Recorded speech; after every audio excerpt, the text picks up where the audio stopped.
This is the Coins, Cashflow, and Conversations podcast. I am your host, Dakota Grady. So, y'all, welcome to the podcast today. If you need help with accounting and taxes or personal finances, contact me today at dakotagrady.com. This show is sponsored by Upstate Essential Solutions. Contact Dakota Grady at dakotagrady.com. So, y'all, welcome to the podcast again. Today, I have a guest on my show. His screen name is called T.I.M, and I'm gonna actually let him explain to you why they call himself T.I.M. So I met him and this group that we're part of, talking about building a YouTube channel. So I wanted him on the podcast, discuss about why he calls himself T.I.M, and you'll understand why. So today you want to just say, welcome to this podcast, T.I.M. How is it going there, sir? How's it going today, Dakota? How's everything going? How about you, Tim? I am doing fantastic. It's busy, but it's good. Awesome. So tell us about who you are and what you do, Tim. So my name is Tim. Tim is short for the Intentional Millionaire. And basically, it's about, teaching individuals about how they can start off by having a good financial foundation. And one of the key areas that I talk about is one, finances. Before you even get into actually executing concepts, you first have to accept the process in your mind. So that was one of the things that I was able to do throughout my journey. I was able to start learning about different financial principles, implement the principles, fall flat on my face, go through some trials and errors, but was able to hit the end goal, which was building my net worth. So that's the foundation of myself and what I do. And I did it across, it was over 10 plus years, but it was just consistently sticking to a consistent product and program. And then just following through with marking and paying attention to small successes. And then eventually small successes started to lead to big successes. And then you start to get a windfall. And I like to say the key point for me was getting to the first 100,000, because that's where everything really started to grow exponentially. So wow. So where are you today? Walk us through where you are today, and then take us back to where you've been. So where I'm at today is, I have I make passive income through real estate. Also, I have investments, and I have some other type of alternate investments as well. I have a business, but it's not like a large business. And pretty much for me is, I do, some type of mentoring, with individuals, but I also do some one-on-ones, when time permits. So it's just those type of things is where I'm at right now today. One of the things where I'm going, I'm looking to build my portfolio even more. And throughout the process, I want to do more of kind of group sessions. And the reason why is because I think it's better in groups, and then one-on-ones individually after groups. And the reason why is because you get a chance for the audience to get a chance to learn and bounce off other people's ideas, but also because questions they may not necessarily want to ask, and somebody may ask that question for them. So I think you get a chance to be in a good environment where everybody get a chance to learn and piggyback off each other. And where did I come from? Well, I started off like everybody else. With no money. I started off with a negative 21,000 and some odd dollars net worth. I had a car payment, student loan, furniture bill with me and my mom, and I just worked on first getting out of debt, because that was the concept that I was taught was it's hard to build wealth if you owe everybody. So the first thing is you gotta not owe nobody. Like that was like a no-brainer for me. So what I was able to do was, throughout my journey, I did small stuff on the side just to make extra money. And all the extra money just went to paying off debt. And in a year and a half, it's about almost a year and a half, about a year to a year and a half, year, 8 months. It's all started to fade as time go on if you don't talk about it as much, right? Because you got to keep the closest issue in front of you right now. So, but with that being said, though, the journey I say it was a challenging journey, because for myself, I'm the youngest of five. And it's not like my parents had a background in finance. It's not like, kind of how it is today where we didn't have necessarily the internet. It was just coming into fruition. That was in the time where you used to get the ALO disc in the mail. And Net Zero also sent out the disc. So you would get your 30 minutes of internet time. Then you got to go get another disc and put in the code. So it was just different times, different eras during that time. But with that being said, I will say that I did learn some of the fundamental things that I think is important currently today, which is having the discipline. One of the things that I had to do is because when I started reading books, I had to go to the library. So, and the library wasn't right up the street from me. So it was about, 15-minute drive. So that's 30 minutes going just in driving. So it's just some nuanced things that now, I was going through it, didn't know why I was going through it, didn't fully understand what the end goal was at the time. And I started to build out the end goal as I was running. And I think the good thing for me was I heard some things growing up that really set the pace for me, right? One of the things was the reason why I started to read was because I had in high school I had a diverse group of friends, and I used to have a friend that was didn't look like me, but he used to talk about how his family had some some racist views. But one of the things he used to say that his family used to tell him was they will always be over Black people is because they don't know a lot of their answer to their problems is in books, but they didn't like to read or they couldn't read. So I took it as a personal thing for myself to know that I wouldn't fall into that category, right?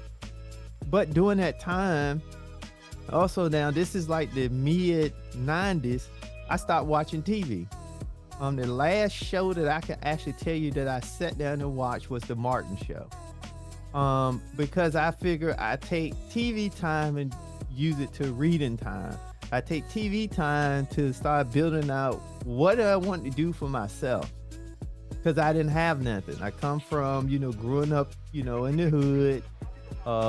And it's two things that happen in the hood. You either make it out or you become a product of the hood. It ain't no in between. It's really not. So, for me, that's kind of what I really looked at. And it was just it's a long journey. I'm trying to squish it down, but it was a long journey. I did a few things wrong like anybody else. I had a credit card at one point, but one thing when I got my first credit card when I was in college, I never increased the credit limit. So I had a credit card on an $800 credit limit, which during that time, that was a lot. When I started working, my minimum wage at that time was $5.50 an hour. So, I mean, that was a lot of money. So, but with that being said, I had got my first credit card. Like I stated, I paid it off, and then I used to only use my credit card for just to keep my credit up. And I would just charge, some gas or something on it, and then I would pay it off every month. But what I was also doing, and I didn't realize at the time, was I was showing myself how I can be disciplined, how I can pay attention. I also, when I got the credit card, when I started learning about credit, I took the credit card, terms and conditions, and I read every page. Just some stuff that most people just not going to do. Not saying I'm any better. It's just that I figure if I'm gonna borrow somebody else's money, then I should know the terms and conditions for said money that I'm borrowing. And then you realize there's a lot of goofy stuff or funny stuff in the fine print. But I'm gonna eat right there. So what else you got for me? Wow. So you took the challenge upon yourself to educate yourself about what you learn about when you read. Like, what specifically did you learn about to help you get to where you are today? So a few books. So the first books come to mind was Secrets of the Millionaire Mind. I also read Rich Dad Poor Dad. I also read Think Big. I also read Dave Ramsey's Financial Peace. I also read The Power of Focus, and I read Dale Carnegie's How to Win Friends, Influence People, and also Outwitting the Devil. Those are the key books for me that really set the pace for my journey. And even if the book didn't have to do anything about finances, I read every book and I looked at every book as me cutting myself open, meaning me figuring out what internally do I need to change to set the pace for the course that I want to go down. And I think the biggest contributor to that, though, I will say, was Secrets of the Millionaire Mind. And only the reason why is because one of the key components that he mentioned about in the book was when you don't come from wealth, you have to deprogram your perspective about money. And then you have to reprogram with new information. And that's really stuck with me. Now, did I do everything right in my journey? Absolutely not. Absolutely not. Because I remember when I had started working, I had got a sign-on bonus and I took and spent almost all the money. I blew the money. Like,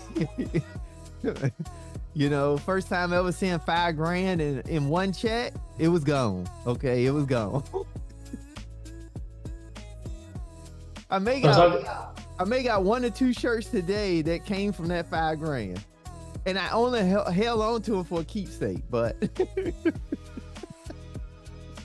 so talk about, you say you fell on your face. Just talk about that more in depth. Like, what kind of analogy was that, or was that something that? Yeah, talk about that. So when I say I fell on my face is because when I started my journey, things started to happen and I started to lose focus of what I was doing. For example,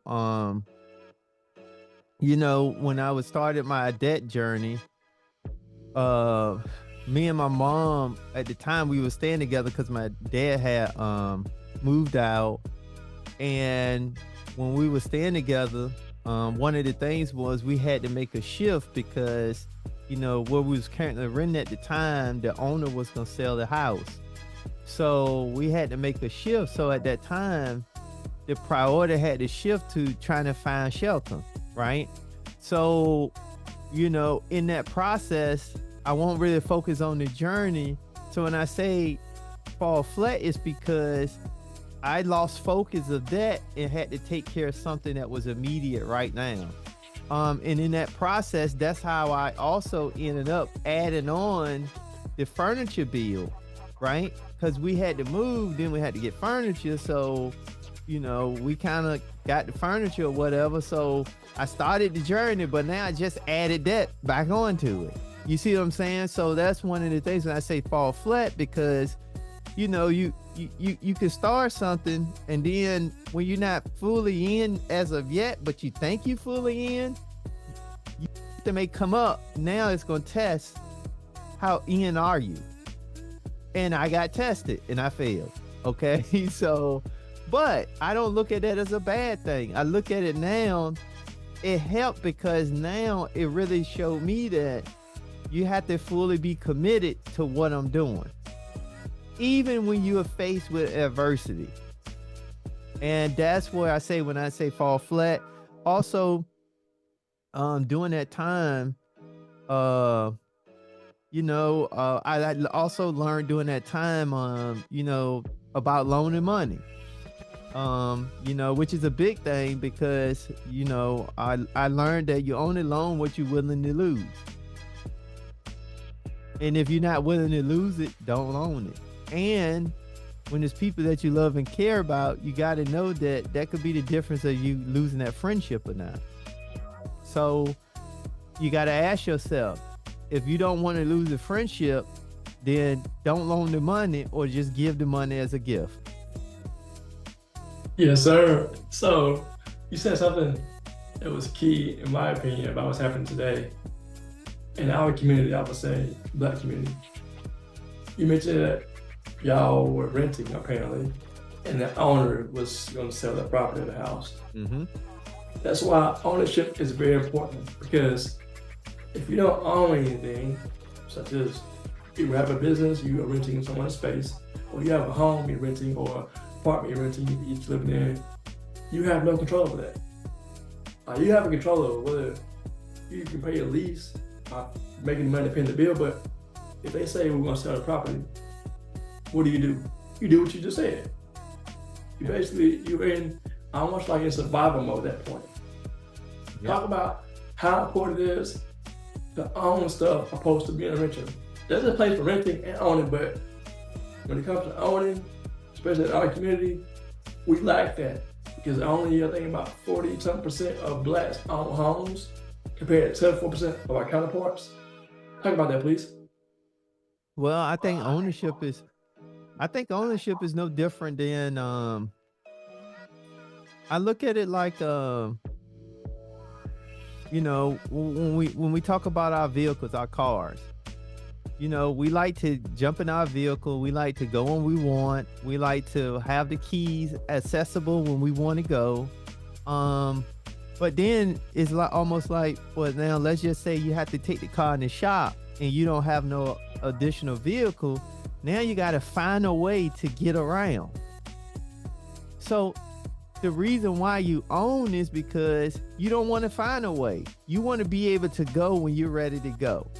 So when you're talking about housing, you want to be able to set the terms for your house and not somebody else come in and tell you, well, you got to go. Now you got to find somewhere else to lay your head. The challenge is, though, you may not find something that may be within your means or your budget. So now what do you do? And I think a lot of times people look at ownership as, because sometimes I think a lot of times with ownership, people let people feel monger them out of ownership. And what I mean is because they can get caught in the spiral of all the bad stuff about ownership. But anything that you own, you have to maintain.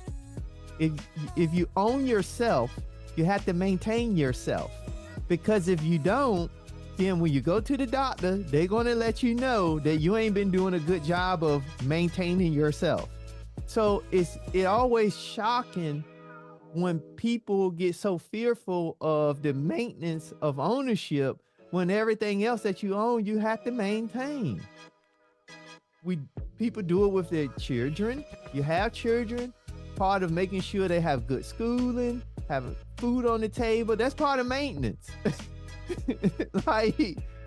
And some people gonna say, well, that ain't the same. It is the same. It's just that we don't make it as a bad thing. We do it because it's the right thing we supposed to do. So I mean, for me, I just look at that as that's kind of my blessing, to just pay attention to trying to make things relatable to the day-to-day operations of how you carry yourself. That way it helps me to make it easier to do the tasks or take ownership in the process. Because if you make it complicated, then you get in paralysis analysis and then you don't move. So when it comes to ownership, people get so caught into the cost of this, the cost of that, the cost of this, and then they get in paralysis analysis, then they don't own anything. But they do own, but they just own all the wrong stuff. Because most people, let's just say most guys, they got an ownership in the sports team. But the difference is they ain't getting compensated for it. Right? Because you talk to them about sports, they're going to tell you about my team, my team, my team. But last I checked, they ain't sent you a check. Okay, you have women. They have ownership in a store that they love to shop at, but they don't own no stock in that company. So we just got ownership all wrong from the wrong perspective. We looking at it on the wrong side of the fence. And I think we need to reevaluate that. So I think when it comes to ownership, we absolutely should have ownership, because the biggest game changer for ownership, especially when we talk about housing, and like I say, housing is not for everybody, right? It just depends on your strategy. But if you're going to be planted somewhere for a year or longer, especially if you have children or kids or a child, you should possibly look at home ownership. And the reason why is because that's the fastest way you can, I think that's the next best way. If you buy properly, that's the next best way where you can create a big bang in a 2-year period. Meaning, because of the first primary residence tax exemption for you having your primary residence. And if you sell it, you can get up to $250,000 if you're single with no taxes, no nothing. And then if you marry, up to $500,000. That is game changing. Because most people in their lifetime would never get that much money in one lump sum. But that's what I think of. But that's what I think about, ownership. I think we should start looking at ownership more of which side of the fence we gonna be on. Is we gonna be on the side of the fence that we always spending out for ownership, or are we gonna look at spending out for ownership but also getting something back? Mm-hmm. And I think that's the way we should look at it. Why easy. The best analogy is, do you want 1 for 1 or 2 for 1? And I think we need to look at it more 2 for 1. All right. Yeah, I like that analogy, because I think when we own stuff, we don't want to take responsibility for it. I think that's the issue right there. I mean, like renting, you don't want to have to pay for the repairs, or you don't want to do the repairs. You want to have somebody else come in and do that for you. But when you own something, you got to pay for yourself. And some people may not want to do that. What you can do is, if you own something you don't want to pay for it, people want to do at one time more than money, right? You use that money that you're making, pay for stuff that you don't want to do. It's like, if you don't want to mow your lawn, you don't want to do that, pay somebody to do it for you. You take responsibility, but you do it indirectly, right? So yeah, I think it's a mindset change too, shifting your mindset, because if you want to talk about my team, like you said, you're giving all your time and energy and your money to this organization, but you're not collecting a check. At least if you're going to buy some Jordans, for example, be in line every time they come out, spending all your money, you got a collar full of Jordans, you're not selling them, just holding on to them for whatever reason. They get keepsake. How about selling those Jordans, make some money off of it, or maybe even invest in Nike or whatever, just get some out of it. Do you agree? I totally agree. 100% agree. So, before we wrap up, what are some keys that you can leave with the audience that can help them to become an intentional millionaire like you? One of the things is, first, I got a few quick points. So the first thing I think what people should do is first identify that you supposed to have your fair share of the pie. You supposed to have your fair share of wealth. I get it. We could be excited about other people, but what about us? That's the first thing. So I think you first have to accept that you are deserving, regardless of your background, regardless of where you come from. You're deserving of some level of wealth for yourself. How far you want to go, that's on you, right? But you are deserving of that. So I think first thing, we have to become aware that we can have our fair share too. The next thing is, I think that now you got to go now start doing the work. And the work is start reading, start finding people that you feel that you relate to, and then start learning the concepts just like you know your name. That's the next thing. But then once you learn the concepts, the key component is now you have to execute. Not just talking about it, not just sounding smart, not just having all the information, but now you got to implement the information in your day-to-day operations, whatever that may be. And then after that, I think you need to find a mentor, because now you need to have somebody that you can bounce ideas off of or answer questions that you may not necessarily know, or you may hear certain buzzwords you don't really understand. And now you need to have somebody that can also hold you to a level of accountability that you can't hold yourself. And I don't care how great we are, it's always good to have somebody that can hold us or elevate us beyond what we may even see in ourselves. And then I think the last thing is you got to give back. You really have to give back. And that give back don't necessarily mean that you have to, be on the corner or, doing some charity event. It just really means that you should now be learning the information, implementing the information, building good relationships, networking, and now taking some of that and passing it to somebody else. Whether that be your kid, whether that be a family member, whether that be a cousin, or it could be somebody that you just met, you don't know from a can of paint. But if you got an opportunity to share something good, you should do it. It's just like spirituality. You don't hold it and keep it all in just for yourself. Somebody else may need to hear the word too. So I just think it should all be those things all kind of collaborative together, nothing really in a certain order. I just think that you just now got to just do it. Like Nike say, just do it. Because we could talk, feel good and all that, but if we don't do it, we're going to look up 2 years from now and we're going to be in the same place we was at 2 years ago. That's good, Tim. So how can people find out about you online, social media, your website? Yeah, so you could catch me on my YouTube channel, The Intentional Millionaire Show. And also you can catch me over on Instagram. My Instagram is The Intentional Millionaire. And based on my Instagram, it's just a subset of my YouTube channel, which my YouTube channel is more talked around finance. But my Instagram is more around my journey with health, because money doesn't matter if you're not here to utilize it and take care and be able to enjoy it with the loved ones that you care about.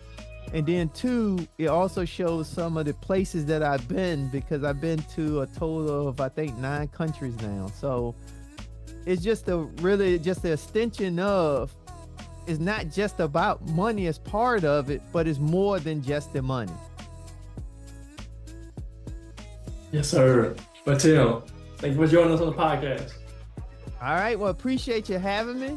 Thanks for everything. And everyone, make sure you tune in and continue to put yourself first and then take care of self.